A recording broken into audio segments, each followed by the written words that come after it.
Bonjour tout le monde, je suis en compagnie du docteur Jean-Jacques Charbonnier. Ça fait des années que je voulais le rencontrer et la vie a fait en sorte qu'on a dû patienter 10 ans, lui et moi.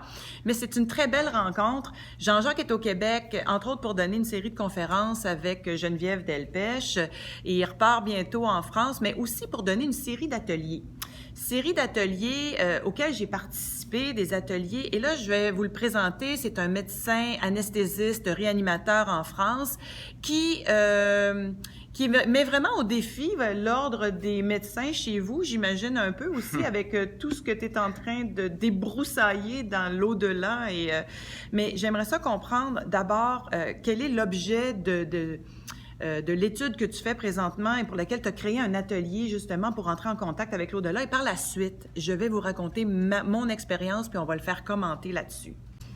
Alors, puisque tu parles de l'ordre des médecins, en fait, c'est une étude que je fais et qui s'intitule Comparaison des effets subjectifs des patients ayant vécu des arrêts cardiaques avec ceux de 1000 participants à des séances d'hypnose. OK, puis en français, ça veut dire que tu compares ceux finalement qui ont fait des expériences de mort provisoire ou imminente, Oui. comparativement à quelqu'un qui ne serait pas mort, mais qui pourrait atteindre le même état par l'hypnose. Oui. Donc, pour le Conseil de l'ordre des médecins, ce sont des vécus subjectifs. D'accord. Donc, le docteur Charbonnier, excusez-moi, je parle à la troisième personne. Oui, parce qu'il y a Jean-Jacques puis il y a le docteur Charbonnier. Voilà. Ça dépend à qui on parle. Mr. Jekyll et Dr. Hyde. Non, c'est pas ça. Mais le docteur Charbonnier doit penser que ce sont des vécus subjectifs. Mais Jean-Jacques Charbonnier pense que les contacts avec les défunts sont réels. Voilà. D'accord. OK. Et là, tu en as à peu près 1000 personnes qui sont allées à cet atelier-là, que tu as donné beaucoup en Europe. Puis ici, tu l'as donné 5 fois, je crois, hein, à 5 reprises, là, avec une quarantaine de personnes. Il y a eu 4 ateliers. 4 ateliers, oui. OK. Et comment ça s'est passé? Et aussi, c'est quoi les résultats provisoires que tu as là-dessus présentement? Alors, les résultats provisoires sont tout à fait encourageants puisque sur 1000 participants, il y a 669 personnes qui pensent avoir été en contact avec leurs défunts. Donc, ça fait 67% de personnes qui pensent que lors de ces séances d'hypnose, ils ont reçu des messages de leurs défunts. Par exemple, le dernier atelier ici, à Québec, c'était une personne qui m'a beaucoup touché. Elle est venue à la fin de la séance, elle me dit vous ne pouvez pas savoir ce que cet atelier m'a fait du bien parce que mon fils s'est suicidé et il est venu me demander pardon de son geste. Et pour moi, ça vaut tous les... Je veux dire, ça valait le déplacement, quoi. Ne serait-ce que ce témoignage-là, quoi, ça valait le déplacement. Bon, mais bien sûr, après, il y a des expériences qui sont différentes en fonction des personnalités et en fonction de cette possibilité d'être connecté à ce que moi j'appelle la conscience intuitive extraneuronale. OK. Alors, la conscience intuitive extraneuronale, c'est un terme scientifique pour expliquer que, dans le fond, présentement, la science pense que la conscience est dans la boîte crânienne, dans le mental, alors que tout est en train d'essayer de prouver que non, la conscience est extérieure à la boîte crânienne. Donc, ça veut dire que le programmeur sera à l'extérieur de l'ordinateur.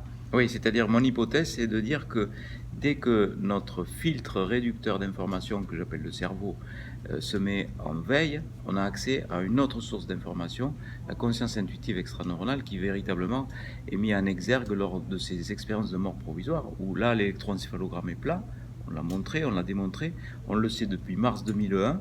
Dans les 15 secondes qui suivent l'arrêt cardiaque, on a un électroencéphalogramme plat. Ça veut dire qu'après 15 secondes d'arrêt cardiaque, il n'y a plus d'activité au cerveau du tout. Ouais. Donc, c'est une mort clinique. C'est une mort clinique et c'est dans ces moments-là qu'on a des expériences les plus magnifiques, que les personnes sont capables de sortir de leur corps, de voir ce qui se passe, d'aller dans d'autres pièces, à distance, à des kilomètres de là, et puis aussi... tous les témoignages qu'on a pu lire, celui de Pamela Reynolds, entre autres, là, qui a été mis en état de mort clinique pendant plus d'une heure pour une intervention pour un anévrisme, et ça, c'est fabuleux comme témoignage, mais celui d'Anita Moorjani aussi, et celui de plein d'autres, Dr. Eben Alexander, qui a vraiment transformé la pensée collective là-dessus. Alors, c'est merveilleux. Moi, je voudrais te témoigner de mon expérience. Parce que je me suis dit, bon, Jean-Jacques a été beaucoup interviewé, on commence à connaître son histoire, on sait que c'est, entre autres, quand tu étais jeune médecin, que tu as vu quelqu'un mourir et c'était ça ton déclencheur. Chacun a son déclencheur, évidemment, dans ce milieu-là pour essayer de comprendre la conscience. Moi, je suis allée à ton atelier d'abord pour te rencontrer et je me suis dit, tant qu'à y aller, je vais quand même placer une intention. Et mon intention, c'était de peut-être avoir une communication avec mon amie Anne-Marie qui est décédée il y a 16 mois maintenant. Et même si j'ai écrit dans un livre avec Pierre Lessard que c'est préférable d'attendre une période d'à peu près 18 mois pour contacter un défunt, pour toutes sortes de raisons qu'on explique dans ce livre-là, mais principalement parce qu'ils ont un parcours d'évolution à faire de l'autre côté. Je me suis dit que moi, j'aurais pas de contact avec Anne-Marie avant 18 mois, mais là, on est à 16 mois, il est au Québec, je place une intention, puis je me dis, je vais essayer. Et j'oublie tout le reste. Je fais l'expérience. Alors, l'expérience, c'est qu'il nous amène en état d'hypnose avec un casque d'écoute et de la musique et ta voix qui nous suggère un voyage pour sortir de notre corps et rentrer dans les mondes parallèles. J'ai suivi les instructions et j'ai complètement oublié pourquoi j'étais là. Et dès que je suis sortie de mon corps, le premier visage qui est apparu et à qui je ne pensais pas du tout et ça faisait pas partie de mes intentions, c'est mon ancienne belle-maman, donc la mère de mon super collaborateur qui est décédée 2 semaines plus tôt, donc il y a 2 semaines, et qui était là, très vivante, assise à côté de son mari qui lui est toujours vivant. Et j'ai très bien compris qu'elle était encore avec son mari pour l'instant. Pour l'instant, il y a quelque chose qui la retient et qu'elle est encore avec son mari et il y a sans doute une partie d'elle aussi qui est ailleurs, là, mais c'était très présent, c'était juste ici, là, c'était avec nous et c'était pas de l'autre côté. Et par la suite, j'ai continué le voyage, puis là, tu voulais nous amener dans toutes sortes de mondes, mais mon cerveau, à moi, il est allé ailleurs. Alors, j'aimerais ça t'entendre commenter ça après, là.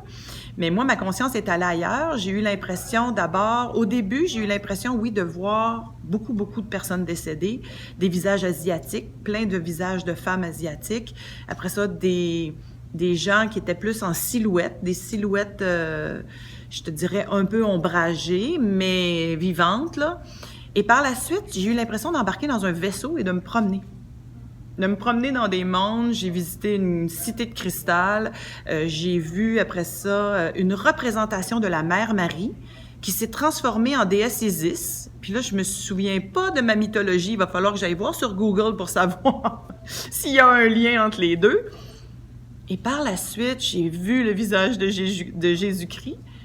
Et ça a été comme ça pendant presque toute l'heure, ça dure 1h10. Je te dirais que les 20 dernières minutes, j'étais prête à revenir. Pour moi, l'expérience était complétée. Alors, je veux t'entendre sur est-ce qu'il y en a d'autres comme moi et comment ça fonctionne? Oui, aucune expérience se ressemble en fait. Okay. Moi, ce que j'essaye de faire, c'est d'emmener les gens dans une autre dimension, celle de la conscience intuitive extraneuronale. Et puis, il n'y a pas que les contacts avec les défunts. Il y a aussi des grands messages qui sont délivrés. La plupart des messages, si on pouvait les résumer, c'est rien n'est grave. On nous dit de l'autre côté, rien n'est grave. Vous êtes là pour faire des expériences. Vous progressez spirituellement si les expériences sont difficiles. Et nous, on a tendance à dramatiser les choses. Alors, bien sûr, dire à une maman qui vient de perdre son enfant, rien n'est grave, c'est inaudible. Mais il faut, avec ce recul-là, ce recul de l'au-delà, il faut savoir que nous sommes ici pour avoir la chance de faire des expériences. Et plus on a d'expériences, plus on a de la chance. Enfin, c'est ce qu'ils nous disent de l'autre côté, qu'on progresse de cette façon. Et bien sûr, quand on pense et on croit que la vie se poursuit sous une autre forme, rien n'est grave en ce sens que la vie est éternelle, ça continue, le parcours d'évolution se poursuit. Mais tu as raison, on ne peut pas dire ça à quelqu'un qui vient de perdre un enfant. Ah oui, bien sûr. Et puis, parmi les déçus, parce qu'il y a aussi des déçus, il y a des gens qui vivent une expérience telle que tu as vécue, par exemple. Tu vois, parce que on marque dans le questionnaire, êtes-vous très satisfait, déçu ou très déçu? Ben, il y en a qui marquent très déçu avec une expérience comme la tienne, par exemple, parce qu'ils attendaient un défunt et puis il y en a un autre qui est venu. Voilà. Ça c'est très intéressant parce que c'est ce que j'ai oublié de te dire. À un moment donné, pendant le voyage, j'ai quand même demandé à mon ami de se présenter. Il n'est pas venu. Et elle n'est pas venue. Et tu as eu ta belle-mère. Et j'ai eu ma belle-mère que j'avais même oublié là, sur le coup, là, j'avais oublié parce que je m'en allais avec une intention claire. Voilà. Et mon ami s'est pas présenté. Par contre, j'ai très bien ressenti qu'elle n'était pas disponible, si c'est possible, ce que je dis là, à ce moment-là. Peut-être que dans quelques semaines, ça va être vrai, je le sais pas. Et peut-être que le 18 mois dont je te parle, il est réel et que ça va se faire plutôt dans plusieurs mois, j'ai aucune idée. Tout ça pour dire que allons vers les gens qui sont déçus. Ma déception à moi, ce serait peut-être celle de penser que c'est juste mon imaginaire. Alors, j'imagine qu'il y a plein de gens qui disent ça. Est-ce que c'est juste l'imaginaire? Et comment prouver que ce n'est pas l'imaginaire? Alors, c'est un défi pour un scientifique. Comment peux-tu prouver que c'est pas l'imaginaire? Alors, il y a des témoignages qui le prouvent. Il y a des témoignages qui nous montrent que la personne, au moment de son hypnose, avait des informations, enfin, a reçu des informations qu'elle ignorait. Par exemple, une femme dit j'ai été en contact avec ma nièce décédée qui est venue me dire qu'elle était enceinte de 5 mois au moment de son accident de voiture qui l'a tuée. Elle ne savait pas du tout cette information, personne ne savait cette information. Elle a raconté ça à sa sœur, à la sœur de cette nièce décédée, qui elle est bien vivante, cette sœur, et cette sœur éclate en sanglots en disant c'était notre secret. Avec ma sœur, elle était enceinte de 5 mois, mais c'était la seule à savoir ça. Seule. Okay. Donc là, c'est une information, je veux dire, où elle est allée la chercher, cette information-là. Et alors c'est vraiment à travers le témoignage que tu es capable de prouver qu'effectivement, il y a des contacts réels. Il y a une autre chose que je voulais dire par rapport à la personne qui n'était pas disponible. Tu dis, elle n'était pas disponible. J'ai des témoignages intéressants aussi. Par exemple, une femme, pendant l'hypnose, veut voir absolument son mari décédé. Elle arrive sur ce banc dans le brouillard, cet épisode que tu connais, et elle attend vraiment son mari. Et puis il y a un autre défunt qui se présente de sa famille en lui disant non, il ne peut pas venir, il est reparti sur Terre pour faire un autre travail, mais elle pourra quand même le voir parce qu'il sera présent sous une autre forme près de cette femme. De cette femme qui attend son mari. Mais donc, on parle ici de réincarnation. D'accord. Voilà c'est drôle parce que tu me parles du banc, j'avais oublié ce détail. Effectivement, quand tu nous suggères d'aller s'asseoir sur un banc, moi, c'est pas là que je suis allée, c'est là que j'ai embarqué dans un vaisseau. J'ai rien vu, là. J'étais dans un espèce de vaisseau, je me promenais, il y avait des structures géométriques que je connaissais pas. Et j'avais déjà vu, moi, de toute façon, là, un paquet de visages de femmes asiatiques décédées, un paquet de gens, puis à un moment donné... Tu ne connaissais pas? Pas du tout. Et puis là, c'était comme si je suis montée à un autre niveau, puis je suis allée me promener dans les autres mondes. C'était ça ma sensation. Mais encore là, je peux passer pour quelqu'un qui a beaucoup d'imagination, puis effectivement, mais je dis toujours c'est faux, j'ai pas d'imagination, je ne raconte que des histoires que je connais, parce que je suis pas capable d'en inventer. Alors, qu'est-ce que tu veux faire avec tout ça? Moi, ce que j'aimerais faire, c'est rendre service aux gens avec ce concept de conscience intuitive extranormale. Je me suis dit, bon, c'est bien beau tout ça, toutes ces études sur ces témoignages de personnes qui sont allées dans l'au-delà et qui reviennent. Comment peut-on aider les gens avec ce concept de conscience délocalisée? Donc plusieurs recherches appliquées, on pourrait dire. D'abord, introduire des médiums dans des centres de réanimation pour voir ce qu'ils ressentent auprès de gens qui sont dans le coma, pour savoir s'ils ont des informations à tirer, à transmettre, que ressent un comateux, qu'a-t-il envie de dire aux autres, que pense-t-il de sa vie, une vie qui quelquefois peut sembler dérisoire compte tenu de l'état de santé de la personne qui est plus ou moins végétative, et on peut avoir des surprises, on peut avoir des gens qui se raccrochent au contraire à la vie. Il y a des exemples de comateux qui disent par un médium « Mais que savez-vous de ma vie ? J'ai une vie spirituelle très riche. Il faut poursuivre la réanimation. » Ou d'autres au contraire qui disent « Maintenant c'est bon, je veux aller dans la lumière. » Donc tous ces témoignages-là, imaginons qu'il y ait 3 médiums au chevet d'un comateux et qui disent tous la même chose, ça va peut-être nous servir, nous, en tant que médecins. Il y a ça, et puis aussi ces ateliers qui sont quand même très apaisants par rapport aux angoisses de la mort, quand on a assisté à ces ateliers, ou qui peuvent être aussi d'une valeur thérapeutique pour les gens qui sont dans la douleur du deuil. Avoir un contact comme ça, c'est comme un contact avec un médium. On a des signes de reconnaissance. Avec les années, tu n'as pas l'impression que tout le monde est un peu médium, finalement? Ah oui, c'est juste une question d'ouverture et de pratique. Bien sûr, on a tous en nous cette capacité à être connectés à l'au-delà. Mais bon, il y a des gens qui sont plus doués. L'humain est fait comme ça. Il y en a qui sont doués pour faire du saut à la perche, d'autres qui n'ont pas besoin d'être hypnotisés pour avoir des contacts. Mais même s'il ne se passe rien dans ces ateliers, il ne se passe rien pour quand même pas mal de personnes. Ils ont au moins 30%. Oui, ils ont au moins, quand ils reviennent de ces ateliers, une expérience qui leur montre dans quel état d'esprit il faut être pour être connecté. Voilà. Donc c'est quand même une expérimentation intéressante, même si on n'a pas de contact avec les défunts. D'ailleurs, dans le questionnaire, on voit bien, il y a donc 67% de personnes qui ont un contact avec les défunts, mais c'est presque 78% de personnes qui sont satisfaits de l'atelier. Donc ça veut dire qu'ils ont vécu autre chose et ça les a quand même amenés à avoir une compréhension. Il y a des gens qui n'ont rien vécu. Tu vois, Ouais, c'est bizarre voilà. parce qu'il y a des gens qui n'ont rien vécu du tout et qui sont très satisfaits. Et d'autres qui ont vécu des choses comme moi, ils sont insatisfaits. Ils sont très déçus.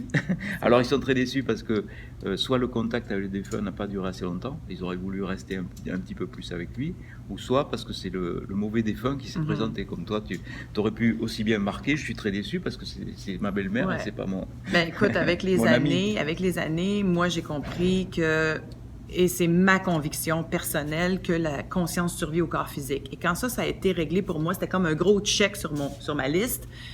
Je me suis intéressée à la conscience élargie. Et c'est peut-être pour ça que je suis partie dans d'autres mondes et que j'avais pas besoin de rester avec les défunts, parce qu'il y a tellement de choses à parcourir dans l'univers. Alors, je souhaite que Jean-Jacques Charbonnier va continuer de faire ses recherches. Moi, je me réjouis quand je t'ai vu à Denis-Lévesque avec Geneviève Delpech, qui est la veuve du chanteur Michel Delpech et qui, elle aussi, a eu des contacts avec son défunt mari. Je me réjouis parce que enfin des médecins, puis moi je suis une fille de médecin, enfin des médecins parlent comme ça et des scientifiques commencent à s'ouvrir à tout ça. Et je nous prédis que de notre vivant, on va prouver ça scientifiquement. Qu'en penses-tu? Oui, ça s'accélère. Ça s'accélère à une vitesse comme ça. Merveilleux. Merci Jean-Jacques Charbonnier, Merci. puis merci de persévérer. Merci. À bientôt tout le monde.